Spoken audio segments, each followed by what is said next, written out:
Hola, muy buenas tardes a todos y a todas. Antes que nada agradecerles que estén aquí y el interés mostrado en estas primeras jornadas virtuales de igualdad de género organizadas por Cruz Roja Española, en concreto la Asamblea Local de Cruz Roja en Santa Cruz de Tenerife. Este proyecto está subvencionado por el Ayuntamiento de Santa Cruz de Tenerife dentro de la convocatoria de Igualdad 2020 y se enmarca dentro del proyecto Conéctate con la Igualdad.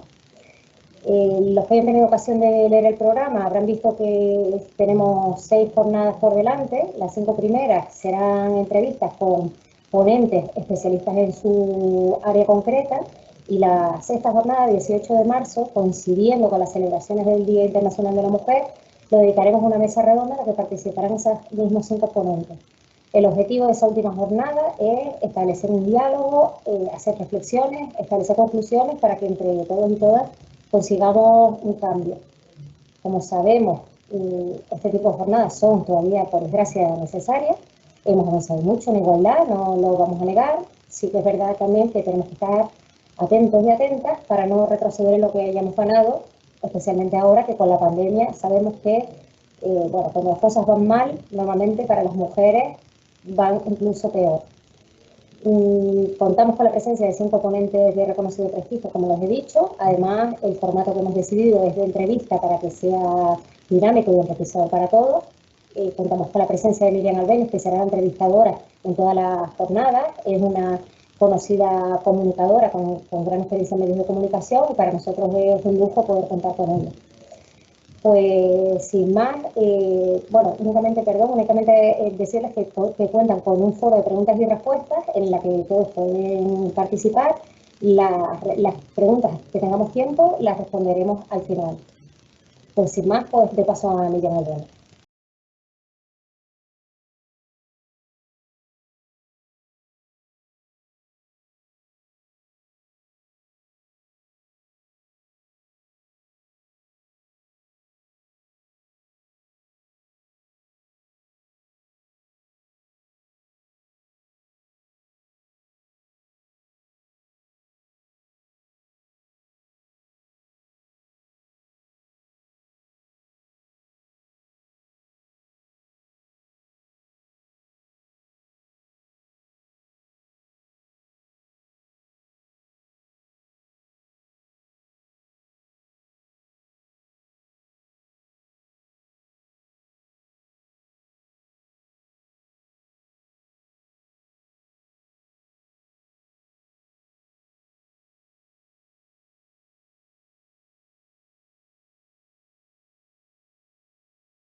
Hoy con nosotros. Sé que tienes preparada una presentación a la que puedes dar paso cuando tú quieras y después estableceremos un diálogo al que podrán unirse a través de ese chat al que aludía la directora técnica Leticia Davara, el resto de personas que ahora mismo nos están viendo a través de streaming. Buenas tardes, Esther. Adelante. Muchísimas gracias, Miriam, por tu presentación y gracias a Cruz Roja por esta iniciativa. Estoy muy contenta de poder participar con todos y poderles ilustrar, porque sí he hecho una pequeña presentación para saber de dónde venimos, dónde estamos y hacia dónde tenemos que ir para conseguir esa igualdad real y efectiva. Si te parece, voy a colgar la presentación y seguimos hablando. De todos es conocido que a lo largo de la historia las mujeres hemos estado siempre en una desigualdad con respecto a los hombres. No tenemos que irnos muy lejos, sino en la historia reciente de España nos encontramos con varios derechos de los cuales las mujeres estábamos privadas. En primer lugar, el derecho del sufragio, donde hubo una lucha importante hasta que conseguimos las mujeres tener ese derecho por primera vez en la Segunda República en 1933, es cuando no solo podemos votar, sino también ser elegidas como candidatas. Sin embargo, como acto seguido fue la dictadura, tuvimos que esperar hasta posteriormente a la democracia y las elecciones de 1977 para tener derecho a votar. Otro de los derechos que hoy en día nos parecería impensable no tener derecho a la mujer es al trabajo. Aquí les he mencionado dos normas, un foro del trabajo de 1938, donde solo se permitía trabajar a las mujeres que fueran solteras y viudas y solo desde el domicilio. En el caso que contrajeran matrimonio, tenían que firmar un despido voluntario. Posteriormente, si estaban casadas, se editó una ley de contratos de trabajo de 1944, donde si la mujer quería incorporarse al mercado laboral, debía contar con la autorización del marido. Y aparte de eso, tenemos otros derechos que sí les quiero mencionar porque hoy en día nos parecería impensable también, y es que la mujer casada no tenía plena capacidad de disposición ni de sus bienes, ni de poder abrir una cuenta bancaria, ni siquiera aceptar una herencia. Es decir, una mujer casada heredaba de sus padres, por ejemplo, una vivienda, y en este caso tendría que ser su marido quien le autorizara acceder a esa herencia. Si posteriormente, una vez aceptada la herencia, imagínense que la herencia consistía en un inmueble y la mujer casada quería proceder a la venta de ese inmueble, tenía que ser autorizada también por su marido para proceder a la venta. Otro detalle importante que a día de hoy es impensable, que para el ejercicio de la patria potestad lo ostentaba el marido frente a la mujer, y solo las madres, si quedaban viudas, podían llevar a cabo la patria potestad.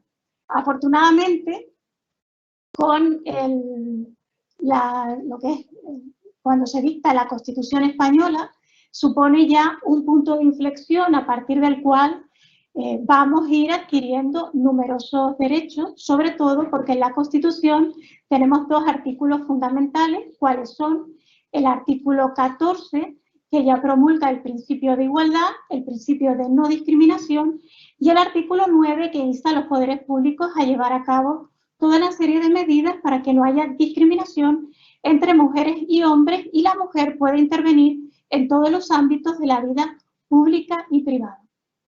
En esta lucha está claro que las mujeres no hemos estado solas, ni solo hemos dependido del Estado español. Como la discriminación abarca no solo de España, abarca también toda lo que es Europa, lo que es a nivel mundial, pues todos los organismos internacionales y la Unión Europea han llevado a cabo medidas para que fuera bajando ese nivel de desigualdad. Ya aquí les he hecho mención de algunas de ellas, de las Naciones Unidas, conferencias mundiales monográficas, tanto en Pekín como en Nairobi. Incluso hay otros tratados de Ámsterdam, Tratado de Roma, para que vaya habiendo cada vez más igualdad entre hombres y mujeres. Dentro de la Unión Europea he destacado lo que es el Instituto Europeo de la Igualdad de Género, que se crea en el 2006. Este instituto se crea para que por parte de la Unión Europea se ayude a todos los Estados miembros de la Unión Europea a que dicten políticas y normativas para que se vaya alcanzando esa igualdad entre mujeres y hombres.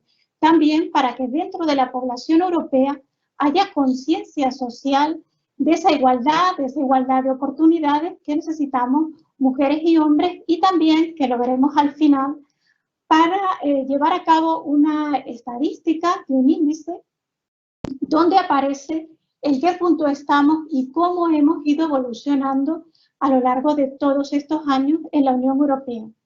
A partir de ese Instituto Europeo, dato fundamental es que en España se dicta por primera vez, y es una ley pionera, la Ley Orgánica 3/2007 para la igualdad efectiva de mujeres y hombres, donde no vamos a ver la ley para que no se asuste, pero se aparece todo un articulado donde en todos los ámbitos públicos, privados y en todas las esferas en las que estamos involucradas, tanto mujeres como hombres, se adoptan una serie de medidas para poner en vigor por primera vez en España. Tengan en cuenta la importancia que tiene ese año 2007, que es el año que se declaró Año Europeo de la Igualdad de Oportunidades para todos, por lo cual es un hito en la historia tanto a nivel español como a nivel europeo.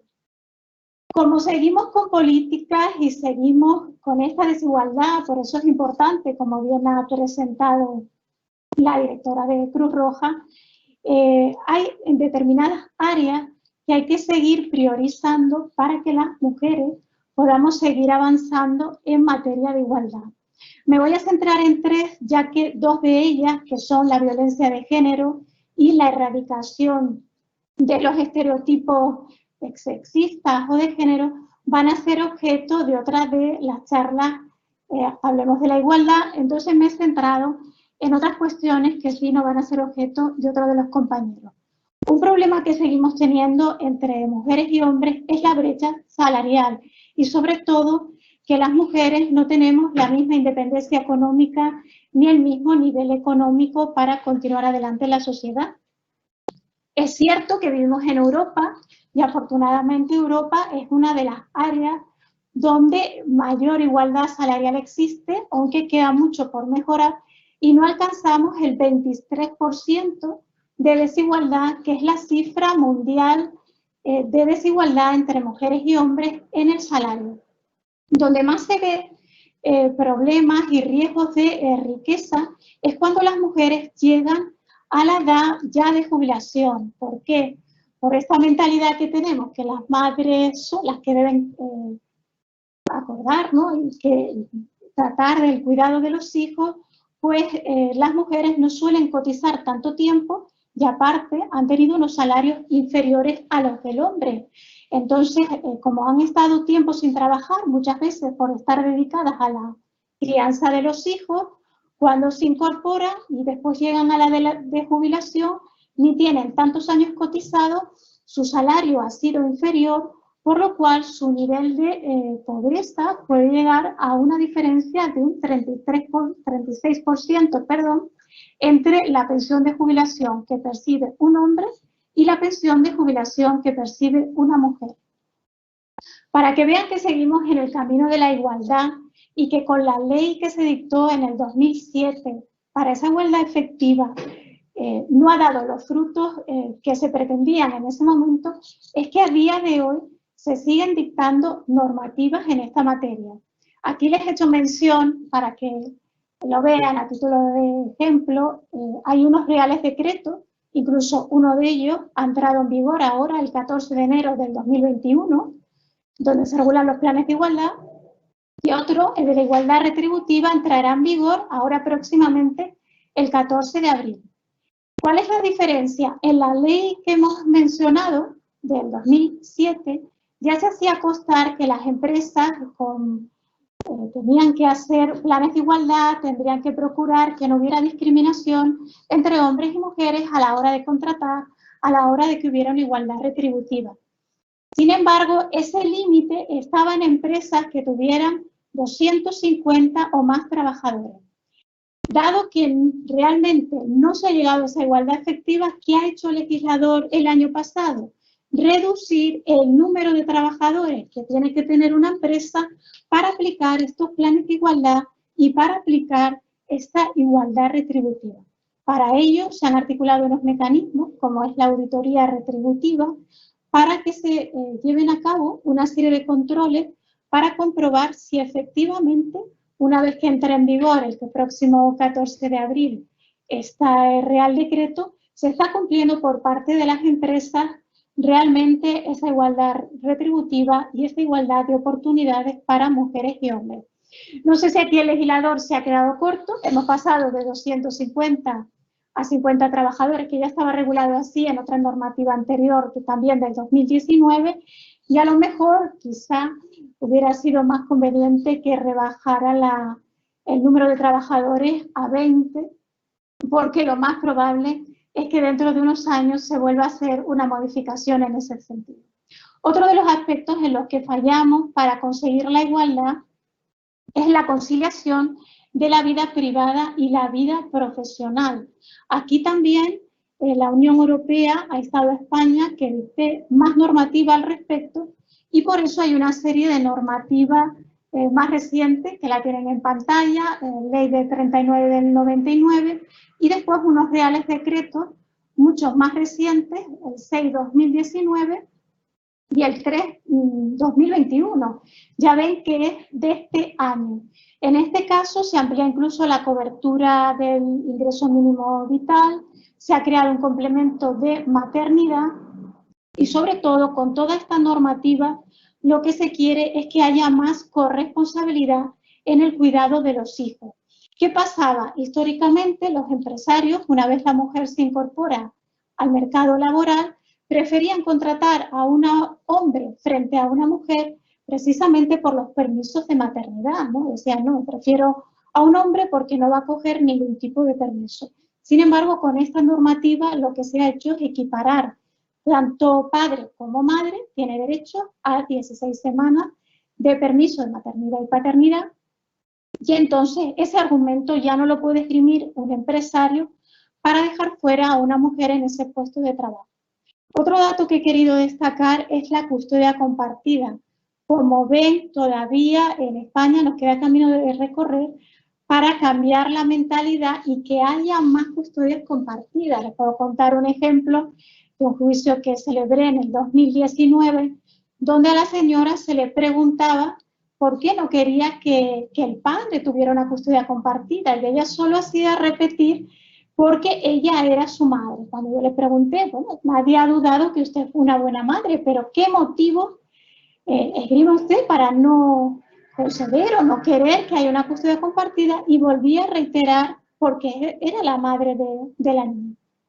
Entonces aquí, esto me imagino que nos lo explicará muy bien Patricia, es verdad que venimos de una sociedad en la que muchas de nuestras bisabuelas, abuelas, madres han sido educadas, o nos han educado incluso a muchos de nosotros, para que la mujer, su objetivo principal sea casarse, ser madre y estar dedicada a la familia. Entonces, por ejemplo, esta mujer yo no la culpo, seguramente habrá recibido esa formación e incluso en muchos casos se ha inculcado el hecho de por no tener la custodia solo la madre es una mala madre.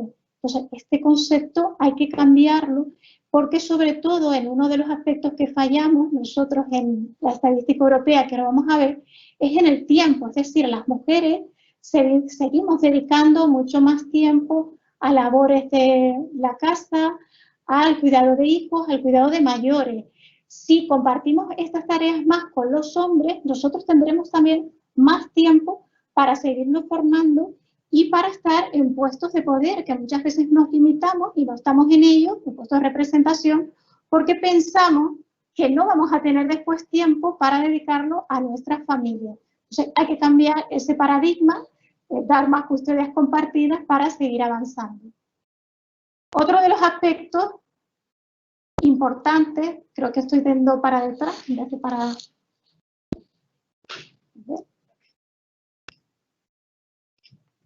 vale. Perdón.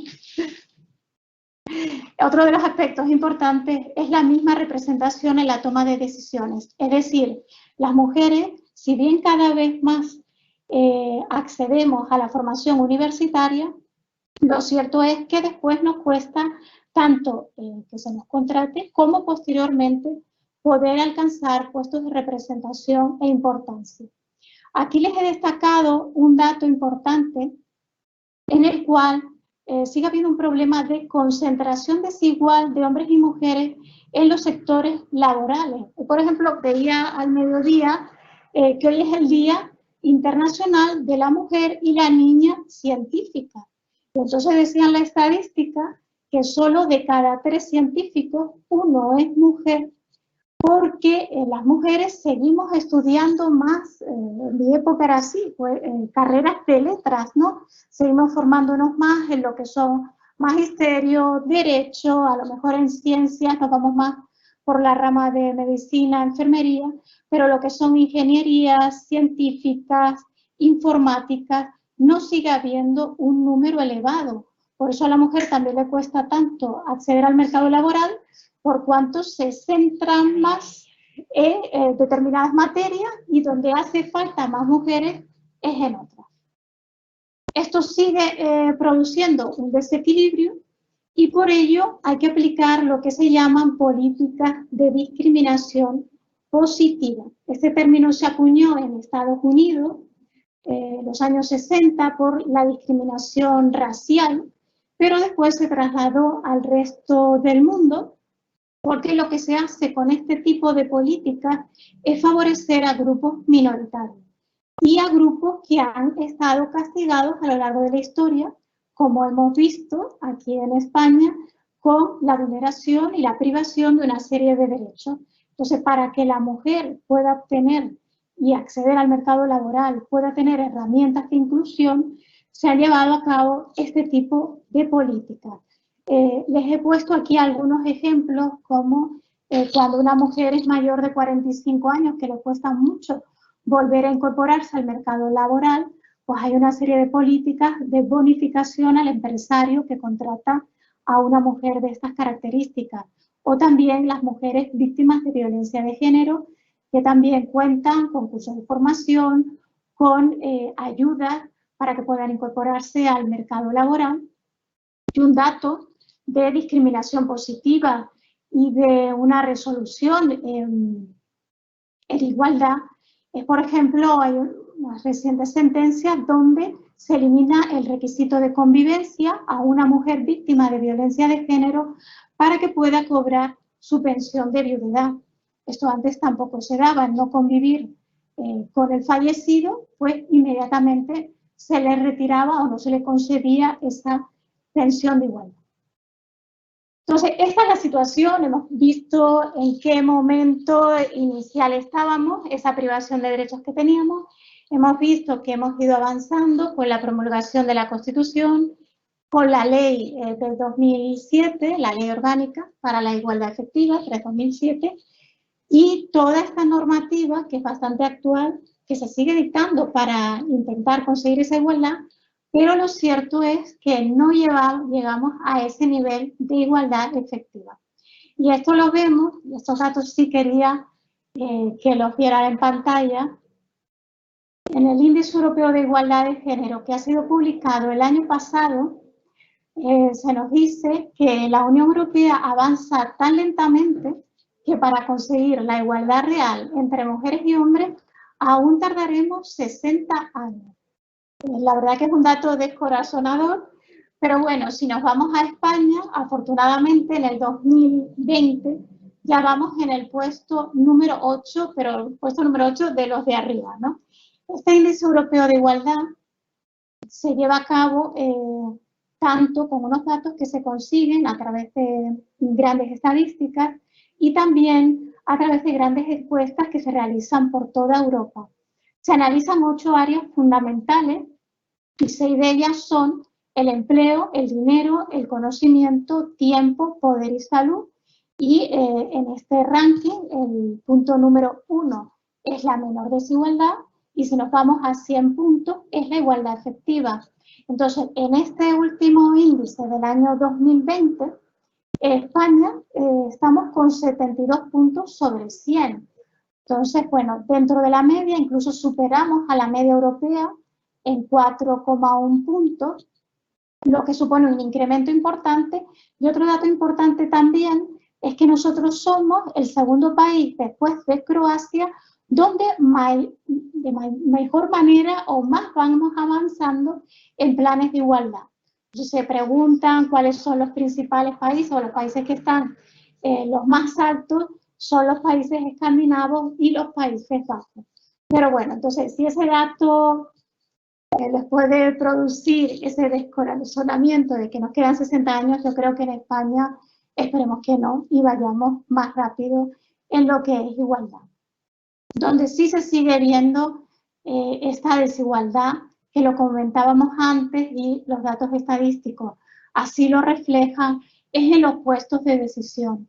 las mujeres nos sigue costando mucho romper ese techo de cristal para llegar a los puestos más altos de representatividad. Tenemos, por ejemplo, en el Congreso, es verdad que ha habido también un importante avance.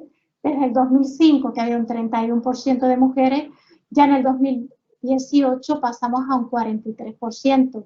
Eso también ocurre en los parlamentos autonómicos, del 38 al 47%, si bien cuando bajamos a otras esferas más locales, ese índice no es tan elevado. Les he puesto un dato también que es revelador del Banco de España, del 11%, hemos pasado al 30%. Y en puestos de dirección de las compañías más grandes, que realmente son las que están cotizando en bolsa, se ha habido un salto importante, porque lo ven ahí, del 4% hemos pasado al 22%. Pues Esther, si me permites, sí. Yo creo que tenemos ya casi los suficientes datos. Vamos a dejar el ámbito de la justicia ahora. Solo me faltaba, sí, el ámbito de la justicia, y con esto ya terminaba, sí. Que es el que nos corresponde. Bueno, quiero advertir a las personas que nos están viendo que ahora vamos a entablar un pequeño diálogo, debate, charla, con una serie de preguntas que vienen a colación de todo tú lo que has expuesto muy brillantemente. Efectivamente, el tema de la justicia es bastante profundo en el sentido de que requiere ofrecer datos. De hecho, yo, aunque Leticia muy amablemente me ha presentado como, y es cierto, como una persona que está en los medios de comunicación como colaboradora desde hace tiempo, en realidad mi profesión es la de jurista, como ocurre contigo. Yo también estudié la carrera de Derecho y precisamente la estudié por ese afán de intentar esa sociedad más justa que todavía queda por delante y por las desigualdades que yo veía, sobre todo en el ámbito de las mujeres, ¿no? Y también la mediación ahí tiene mucho que decir, como tú bien sabes. De manera que, si quieres, terminamos estos últimos datos relativos a la justicia, que es muy importante para hablar de la perspectiva de género, y ya iniciamos alguna pregunta para poder hablar tú y yo al respecto. Perfecto, sí, sé que solo quedando.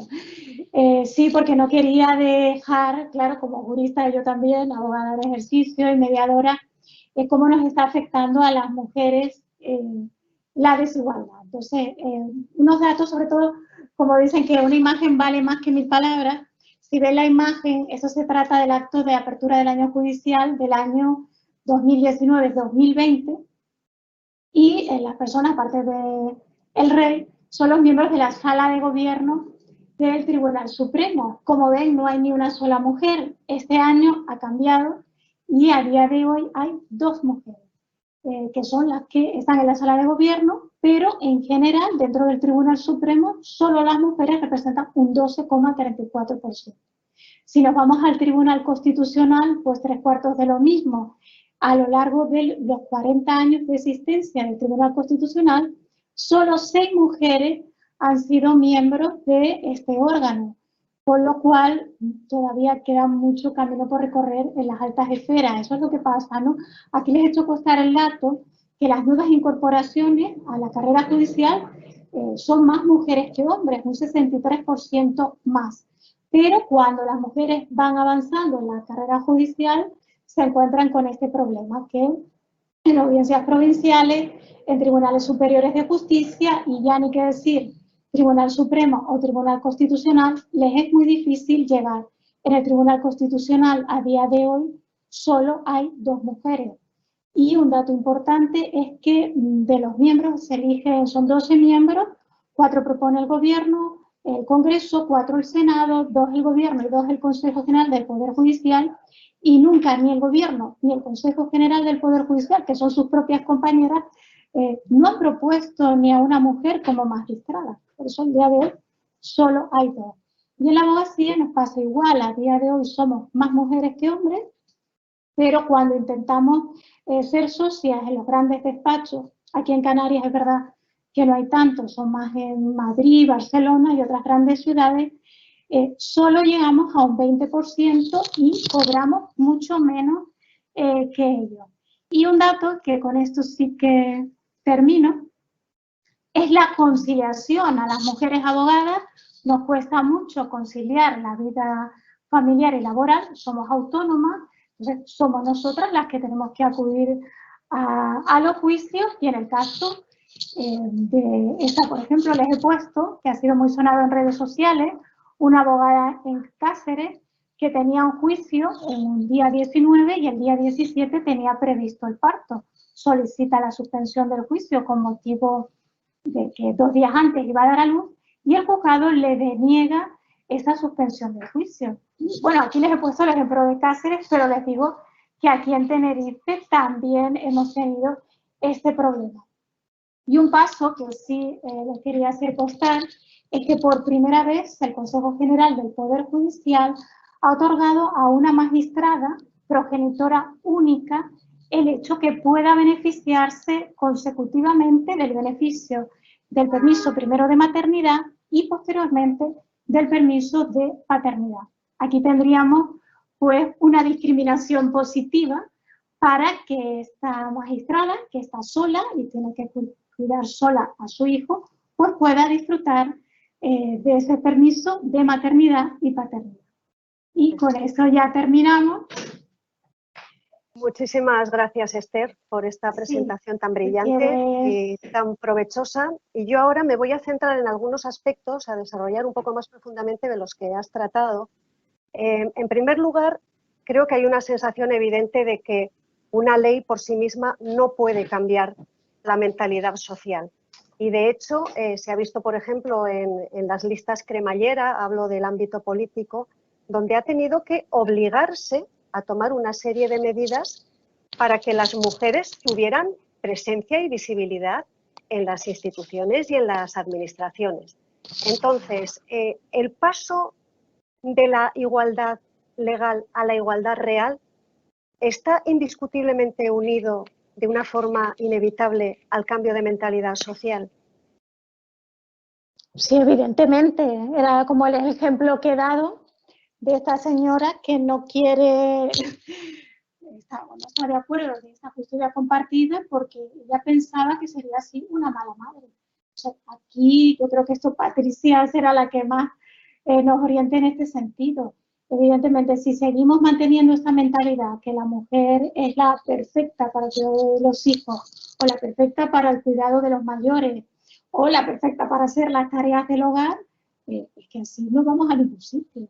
Hay que cambiar la mentalidad y tenemos que actuar exactamente igual que los hombres. Ellos están capacitados para asumir un puesto de trabajo o para asumir un puesto de representación. Si nosotras estamos preparadas, ¿por qué no vamos a poder asumir ese puesto? Y en ese sentido de la conciliación personal, familiar y laboral, con este nuevo avance relativo al permiso de paternidad igualitario entre hombres y mujeres, que sinceramente me parece pues, muy interesante y muy provechoso de cara a la práctica, ¿tú crees que también sería muy conveniente erradicar la idea de que los cuidados, abundando un poquito en lo que has dicho anteriormente, tienen que recaer exclusivamente en las mujeres? Es decir, siempre nos hemos visto obligadas, en cierto modo, yo creo que por un argumento muy falaz de que estábamos más capacitadas o teníamos otra sensibilidad, otra mano, otra maña para cuidar de los niños y también de los ancianos, de tal manera que nos metíamos en un bucle continuo de tener que estar primero con los hijos, luego con los padres cuando se hacen mayores. Nadie se planteaba la posibilidad de que hubiera una alternativa, de que no fuéramos nosotras, sino también ellos. También, yo no digo solo, sino también, porque esto a mí siempre me gusta mucho más hablar de corresponsabilidad que de conciliación, que entiendo que es mucho más correcto el término. Tal vez con este tipo de medidas obligatorias, aunque como tú muy bien dices, también echa la ley, echa la trampa, y tú y yo lo sabemos bien, se va a conseguir en cierto modo que los hombres también se impliquen en esa denominada sociedad de los cuidados, siquiera porque tienen el tiempo para hacerlo. Claro, esto partimos lo que hablábamos de un paradigma y un cambio de mentalidad, pero ahí ya también las mujeres nos tenemos que implicar en la crianza de nuestros hijos, inculcarles esa igualdad ya desde que son pequeños para que vean exactamente normal y que están perfectamente capacitados los hombres para hacerse cargo de una familia. Me refiero a no hacerse cargo económicamente, que era como se hacían cargo hace años, los ejemplos que hemos visto, sino hacerse cargo de tareas domésticas, de estar con sus hijos, de estar con sus mayores. Y yo creo que a día de hoy un hombre moderno está perfectamente capacitado y está concienciado con esto. Es verdad que todavía en la sociedad hay muchos padres, abuelos, que se han criado en otra cultura, pero yo sobre todo veo ahí el cambio en los abuelos. ¿Cuántas madres, por el hecho de ser madres trabajadoras, están, claro, que les está echando una mano? Son los abuelos. Y abuelos tanto, abuelos mujeres como abuelos hombres, porque hay veces que el único referente de algún adulto solo queda un abuelo y un abuelo hombre, y ese abuelo se hace cargo del hijo, su nieto, cuando su hija acude a su puesto de trabajo. Lo cual yo creo que vamos avanzando poco a poco, pero sí se irá dando un cambio de mentalidad y con estas leyes, evidentemente, espero que se consiga dentro de unos años. A todas las personas que nos están viendo, al margen de agradecerles nuevamente su acompañamiento, les recuerdo que pueden participar a través del chat, emitir sus preguntas y después intentaremos responder por lo menos alguna de ellas antes de que termine nuestra charla, que es a las 6 de la tarde. A mí me gustaría centrarme en un tema que me resulta particularmente esencial, que es el de la denominada discriminación positiva, que tiene tan mala prensa y que muchas veces es tan incomprendida. A tu juicio, ¿por qué crees tú que la discriminación positiva todavía se entiende mal o se cree innecesaria con el argumento de que ya hay una ley de igualdad? Pues qué problema tiene que haber, por qué tiene que haber unos beneficios a este colectivo cuando en realidad lo que debe contar y primar es el mérito y la capacidad, que es un argumento que a mí siempre me ha parecido muy falaz y me explicaré. Esto solo se aplica a las mujeres, es curiosísimo. Es como si todos los hombres que ocupasen puestos de responsabilidad o puestos sin más tuvieran un mérito y una capacidad estratosférica, cuando yo, por supuesto, en la vida diaria conozco gente de todo tipo, hombres y mujeres muy brillantes, hombres y mujeres menos brillantes, pero que en todo caso no me parece que la cuestión, con independencia de que sí es cierto que lo deseable es que los grandes puestos los ocupen las personas más cualificadas, creo que no debería ser el argumento de peso para defender la discriminación positiva, y me gustaría saber tu opinión al respecto. Bueno, yo creo que los datos que hemos visto son abrumadores. Sigue habiendo una gran desigualdad, las mujeres no llegamos a los altos puestos, lo hemos visto, por ejemplo, en justicia, donde más debería haber justicia con letras mayúsculas y haber esa igualdad y esa no discriminación por el hecho de ser mujer. Nos encontramos que a día de hoy existe y aquí debería aplicarse normas de discriminación positiva, hacer una reforma a la Ley Orgánica del Poder Judicial donde hubiera paridad en todos estos órganos. Y esto va a tenerse que seguir dictando normas en este sentido, porque se ve que a día de hoy, si no hay normas de discriminación positiva, nos encontramos que estamos en el siglo XXI y aún la mujer no llega a estos puestos de alta dirección o de altos estamentos como la justicia. Como bien has dicho, a día de hoy estamos perfectamente formadas, capacitadas, y entonces a igualdad de condiciones deberíamos tener igualdad de oportunidades. Y como realmente no las tenemos, pues hay que dictar normas de discriminación positiva para que podamos llegar a estos puestos. Yo supongo que las resistencias que se presentan vienen fundamentalmente por esa idea de que no me quiten a mí mi puesto, porque claro, porque es mío y no lo tengo que poner en riesgo.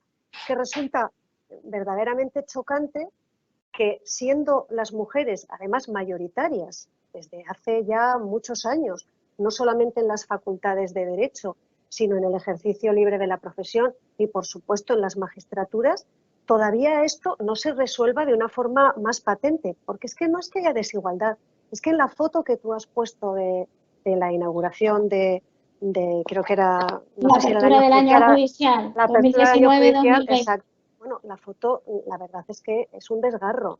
Está Su Majestad el Rey rodeado solamente de magistrados. Y eso, a mi juicio, es una gran anomalía que hay que, cuanto antes, arreglar y reformar, sobre todo porque a mí me parece que la perspectiva de género en el ámbito judicial, no solo, pero especialmente, es muy esencial y muy importante de alcanzar. ¿Por qué? Porque a veces estamos leyendo sentencias que son muy escandalosas, que crean auténtica alarma social. Yo sé que los jueces, por supuesto, tienen un trabajo muy delicado y que su misión es cumplir la ley, atenderla y juzgar en virtud de los textos legales, pero a veces, en fin, indiscutiblemente son personas que también llevan una mochila de prejuicios, de experiencias personales, bueno, de forma de pensar que tal vez habría que, a través de los cursos especiales que hay, no solamente en las facultades, sino los cursos de acceso a la abogacía o también lo que es la preparación de la carrera judicial, bueno, pues tener esa formación en género, porque es que somos más de la mitad de la población y muchas veces no se ve esa sensibilidad o ese enfoque tan necesario también a la hora de hacer justicia. Sí, por supuesto, lo que dices es fundamental que exista esa perspectiva de género. Primero, porque ya lo hemos visto en la normativa que hemos visto. Ahí aparece regulado el artículo 14, donde tenemos principio de igualdad, principio de no discriminación. En el artículo 9, también de la Constitución española, incluso en el propio artículo 4 de la ley que hemos mencionado, de la igualdad efectiva para mujeres y hombres, también ya se menciona que se debe interpretar la norma y aplicar la norma en igualdad para mujeres y hombres. Y en la práctica vemos que a día de hoy, en determinadas materias, sigue habiendo esos estereotipos sexistas o estereotipos machistas, como, bueno, podemos, sobre todo para los que nos estén viendo que no son juristas, la típica expresión que se decía, que si una mujer lleva minifalda, es que ya va provocando. Entonces, si alguien le dice un piropo o si algún hombre la acosa, pues bueno, que es normal porque ya iba con falda, ¿no? Entonces, evidentemente, si hay más mujeres en los tribunales, se verá otra perspectiva, otra sensibilidad para que esto no siga siendo de este modo. Yo creo que incluso de cara a la sociedad se verán sentencias más justas, que mucho, eso lo vemos en los despachos, ¿no? Es que no es justicia, es que no vemos que las sentencias sean justas. Entonces hay que abrir el abanico, que cada vez haya más mujeres para que haya una sensibilidad diferente en los tribunales. Antes de empezar a hablar de algunas de las preguntas que nos están llegando a través del chat, yo quisiera ya, para concluir mi intervención, hablarte sobre un tema que sé que a ti te resulta también muy interesante y que defiendes con ahínco lo mismo que yo, que es el apellido materno. ¿Te parece que es una cosa que siempre se deja ahí colgando? Yo tengo que decir que, de hecho, utilizo mi apellido materno, es un homenaje a mi madre, sobre todo cuando ejerzo como comunicadora, aunque bueno, a otros niveles utilizo el apellido de mi padre, persona encantadora también por otra parte, pero ¿por qué nos hemos acostumbrado a no utilizar más que el primer apellido como si la madre no existiera? También había ahora un cambio legal de filiación con el tema de la posibilidad de cambiar el apellido del padre por el de la madre. Bueno, mira, como bien decía, yo soy reivindicadora absoluta de los dos apellidos y sobre todo el de la madre.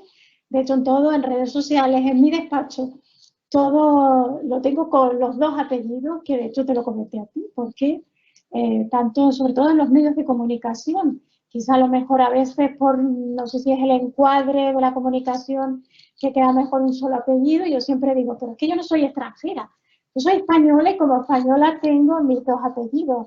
Yo creo que también por la influencia que tenemos eso, de países europeos, de influencia internacional, donde en muchos países, tanto hombres y mujeres, solo tienen un apellido y la mujer pierde su apellido a la hora de contraer matrimonio. Nosotros tenemos la suerte que podemos contraer matrimonio y podemos seguir conservando nuestros apellidos, con lo cual presumamos de nuestros dos apellidos y demos valor tanto al hombre como a la mujer, nuestros progenitores.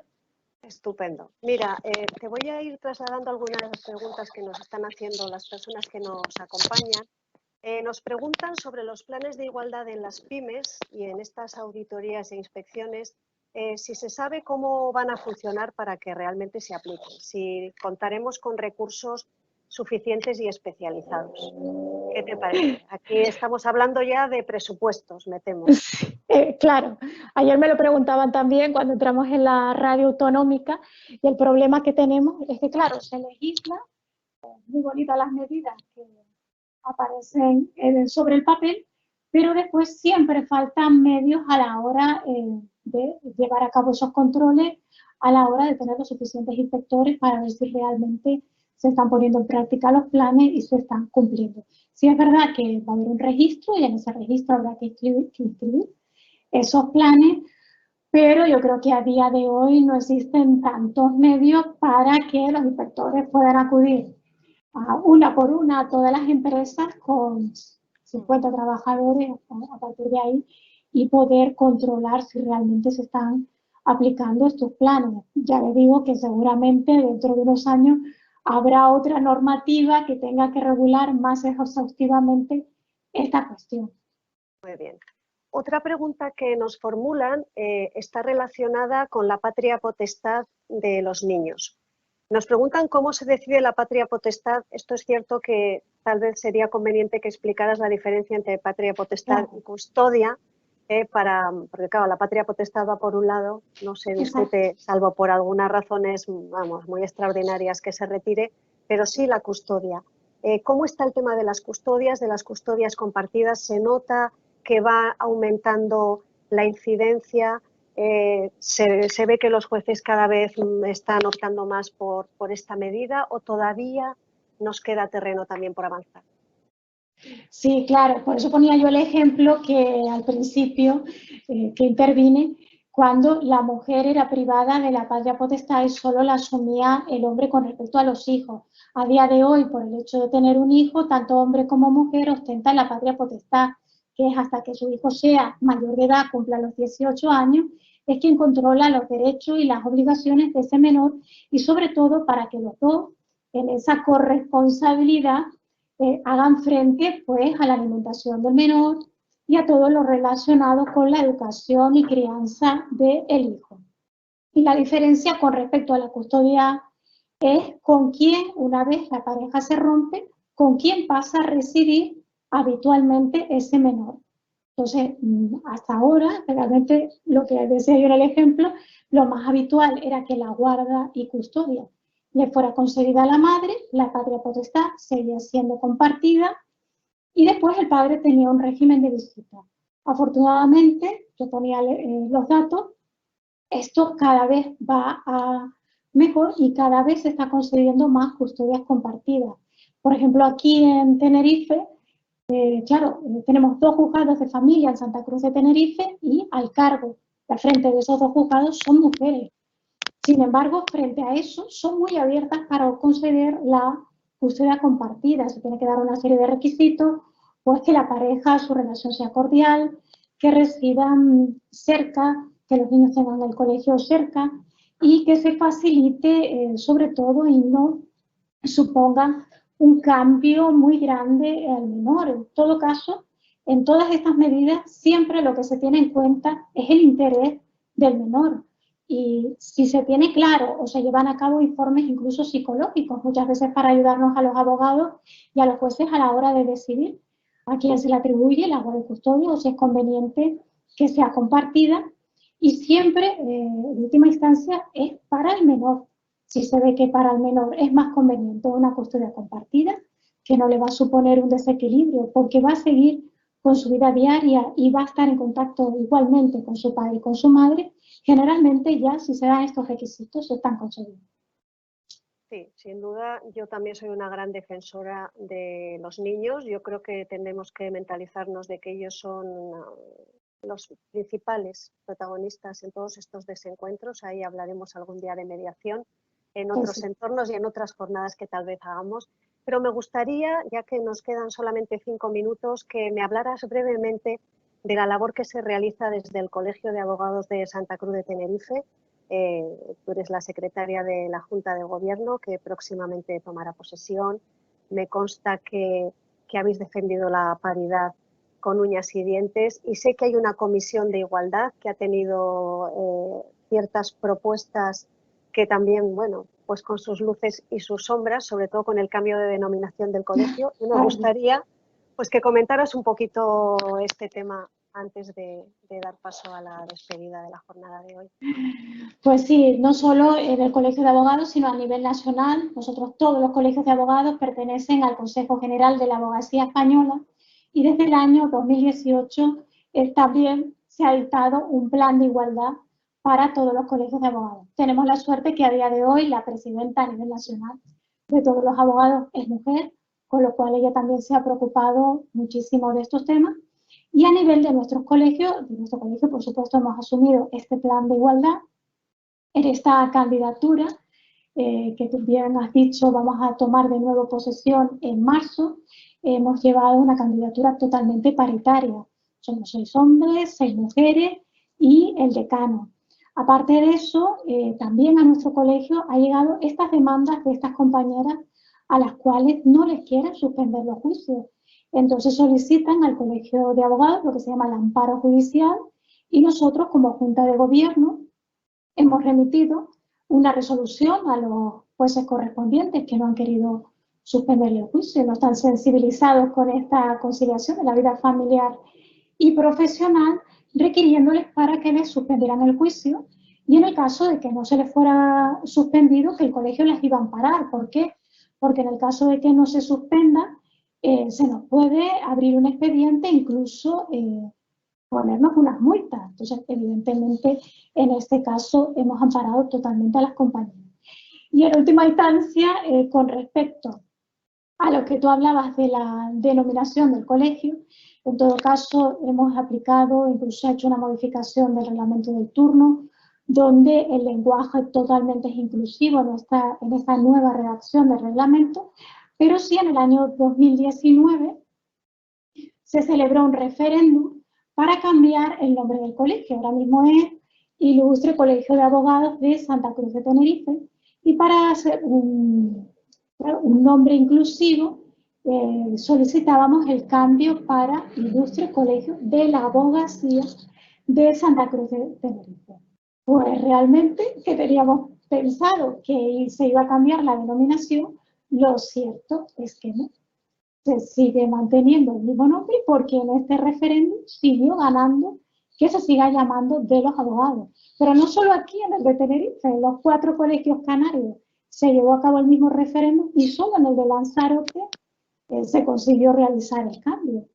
También es verdad, y aquí voy a romper una pequeña lanza a favor de mis compañeros, que muchos lo que decían es que, claro, abogados y abogadas hace referencia a la profesión, la persona que ejerce la profesión de abogado, y sin embargo abogacía se refiere a la profesión en sí.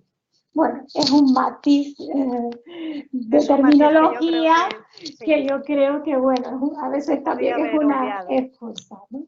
Y no, la verdad es que nos quedó, sobre todo a las mujeres que formamos parte de la Junta de Gobierno, que estábamos muy, muy ilusionadas por el cambio del nombre del colegio, pues la verdad, no sé si en un futuro, si esto también va en el cambio de la normativa, si en un futuro se obliga a que todas las instituciones tengan un nombre neutro, o que se nombre abogados y abogadas, pues habrá que cambiarlo obligatoriamente y no tendremos que pasar por otro referéndum.